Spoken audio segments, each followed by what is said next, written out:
Welcome to Middle Ground Media, where news is delivered without an agenda.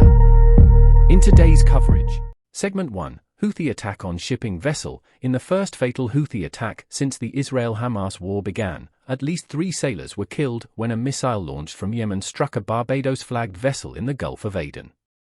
The British Embassy condemned the attack as a result of reckless missile launches by the Houthis, urging an end to such actions. The attack caused significant damage to the Liberian-owned ship, leading to the crew abandoning ship. 4 others were injured, 3 critically. The Houthis claimed the attack was in response to American-British aggression, targeting the vessel after it allegedly ignored warnings from Yemeni naval forces. The international community has raised concerns over the potential escalation into a broader regional conflict. Segment 2, Hong Kong's National Security Bill. Hong Kong has introduced a new national security bill proposing life imprisonment for offences like treason and insurrection. This move deepens concerns about the erosion of freedoms in the Chinese territory, especially after a similar law was imposed by Beijing in 2020, significantly stifling dissent. The bill, expected to pass swiftly through a legislature filled with Beijing loyalists, targets espionage, external interference, and the protection of state secrets, among other issues. Critics argue this law will align Hong Kong's legal framework more closely with mainland China's and contribute to a decline in civil liberties. Segment 3, The Icon of the Seas crew rescues 14 people. The crew of the Icon of the Seas, the world's largest cruise ship, rescued 14 people stranded at sea. The individuals were on a small boat when they were rescued by Royal Caribbean's crew. They received medical attention on board, with the U.S. Coast Guard being notified of the incident. The rescue occurred as the cruise ship was en route to Honduras from Miami. This act of humanitarian aid highlights the dangers faced by people at sea and the importance of rescue operations.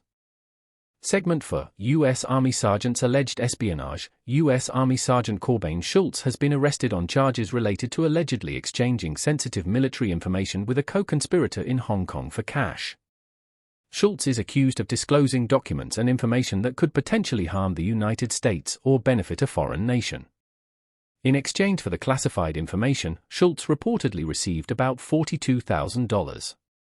The information shared included details on weapons systems and the U.S. military's potential response to a Chinese attack on Taiwan. Schultz's actions are being prosecuted as a breach of national security laws.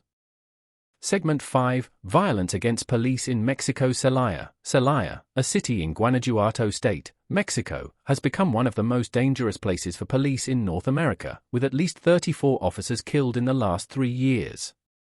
The city's struggle against the Santa Rosa de Lima cartel, known for its extreme violence, highlights the broader issue of cartel violence in Mexico.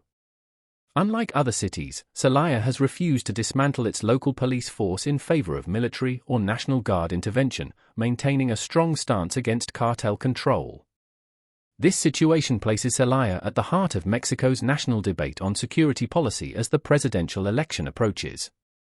Segment 6, China-U.S. relations. China's Foreign Minister Wang Yi criticized the United States for being obsessed with suppressing China's rise, jeopardizing efforts to improve bilateral relations. Despite some improvement since a summit between Presidents Joe Biden and Xi Jinping, Wang accuses the U.S. of restricting China's development through sanctions and misperceptions.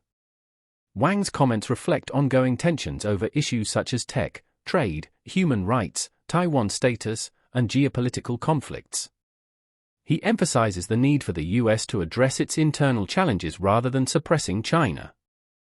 Segment 7, Kim Jong-un's war preparations. North Korean leader Kim Jong-un has called for enhanced war-fighting capabilities against the United States and South Korea.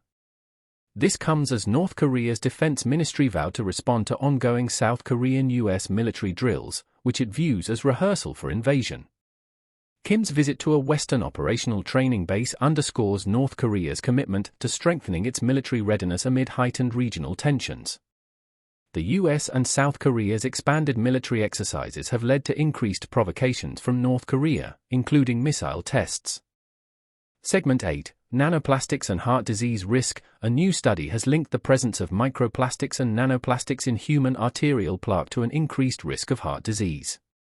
This research is the first to associate these tiny plastic particles, resulting from degraded plastic pollution, with serious health outcomes like heart attack, stroke, or death. Microplastics and nanoplastics have been found in various human tissues and environmental locations, raising concerns about their widespread impact on human health and the environment. This study adds to the growing evidence of the potential health risks associated with plastic pollution. Thank you for tuning into Middle Ground Media.